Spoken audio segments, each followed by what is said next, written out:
In August 1938, the Bayer family left Germany for New York, where they arrived as refugees, and where Ralph found the opportunity of his life. We came to New York. I had to go to work.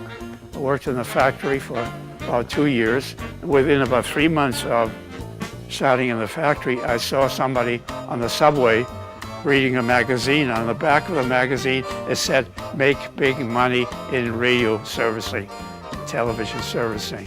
That was for me. Right? So I took a correspondence course, and out of the $12 a week that I earned at the factory, I spent $1.25 a week for the correspondence course. When I got done with the basic course, I took the advanced course. And when I got done with that, I quit the factory and talked myself into a radio serviceman's job in a store on Lexington Avenue and 78th Street in Manhattan. And they had another store on 3rd Avenue and 72nd, and we opened up a third one on the west side. And I did all the service work, all the pickup, all the deliveries, putting up antennas on the roof, and fixing early television sets, all without a car, no car. In and out of the buses, and